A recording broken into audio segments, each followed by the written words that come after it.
At dahil maghapon nga umulan nung araw na to ay napag-isipan nga namin na magluto ng sopas. At dahil buwan na nga ng tag-ulan, nakapagluto na ba ang lahat ng sopas? O aminin nyo, dito sa atin sa Pilipinas, konting pag-ulan lang, sopas na agad ang naiisipang lutuin. At dahil magkakapakpak na nga kami sa kakamanok, corn beef naman ang isinahog ko sa sopas. At isa nga sa request ni Diday ay lagyan nga daw namin ng hotdog. At dahil nabanggit ko nga na magkakapakpak na kami sa kakamanok, habang pinanonood nyo ang bidyong ito ay maikikwento ako sa inyo. Sa mga hindi nga po nakakaalam, yung asawa ko po kasi ay hindi siya kumakain ng baboy. Ang kinakain niya lang lagi ay manok, baka, isda at gulay. Simula kasi nung nag-aral siya sa pagkakatay ng baboy, butcher ba yung tawag dun, tapos nag-training siya dun sa slaughter. Siguro mga 9 or 10 years na talaga siyang hindi kumain ng baboy. Kasi ang sabi niya sa akin, naaawa daw siya sa mga baboy lalo na kapag umiiyak na kapag kakatayin na, tapos lumuluha nga daw. Natatawa pa rin talaga ako hanggang ngayon pag nag-uusap nga kami kung bakit ayaw niya nga kumain ng baboy. Basta lagi niyang sinasabi na naawa nga daw siya. Tapos hanggang ngayon daw nai-imagine niya daw yung pag-iyak ng mga baboy. Dito nga sa part ng video na to, ayun nga yung pinag-uusapan namin ni Diday at talagang tawang-tawa nga kami. Natawa nga ako sa sinabi dito ni Diday kasi sabi niya baka hanggang ngayon daw ay nakokonsensya daw ang kuya bagi niya. Dahil nga daw kinatay daw yung baboy. Ay grabe, sinama talaga tong bidyong to. Nakita tuloy yung talent ko. Dito nga kasi tinuturoan ako ni Diday dun sa pangmalakasan niyang step. Kaya kung dati nga na nagluluto ako ay solo lang ako lagi, ngayon nga ay meron na akong kabanding. Nagkakaroon kami ng panahon ni Diday para mas makapag-usap, mas makapagkwentuhan. Tapos nung naglilinis pala kami ni Diday dun sa mga pinaggamitan namin, meron palang isang nakialam. O diba? Ang galing talaga.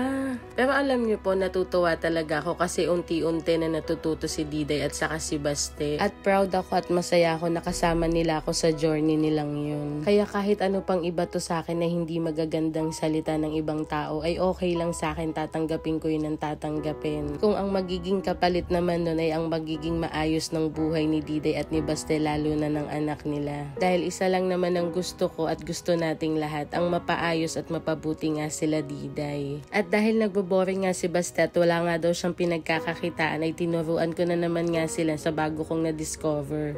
Isa na naman nga ito sa mga magagandang product ng Wise Cleaner. Ito nga yung DIY fabric conditioner ng Wise Cleaner. Napakadali nga lang nitong gawin, tapos sa murang halaga nga lang ay makakapag-umpisa na si Baste. At sa loob nga ng kit ay meron namang instruction kaya hindi ka talaga mahihirapan. Ang una nga ay kailangan mo maglagay ng 10 liters na malinis na tubig sa balde. At ang sunod naman ay yung surfactant. Gupitin mo lang ng maliit sa dulo at ibuhos na nga ng paikot sa tubig. Haluin lang talaga ng mabuti, tapos siguraduhin lang na tunaw lahat ng ingredients. At isunod na nga nating ilagay yung Premium Popcorn Premix Bottle. At ang kailangan nga i-shake ito ng maigi bago nga ibuhos. At ang nilalaman nga ng Premix Bottle, yung pampakapit ng amoy with rub technology na din ito na mas magre-release siya ng scent pag nirarab nga yung damit. Tapos anti-foam na pampatanggal ng bula. Tapos yung scent niya, at ang napili ko ay Sunrise Scent. At pagkatapos nga isunod na nating ibuhos ang pigment powder. Huwag ngang ibuhos lahat at maglagay nga lang ng ayon sa gusto mong kulay. Tapos haluin lang ito ng mabuti. Kailangan ngang gumamit ng strainer at spatula o panghalo para salain yung mixture at pinuhin ito. Ulit-ulitin nga lang yung proseso hanggang sa mawala na nga yung buo-buo at maging pino na.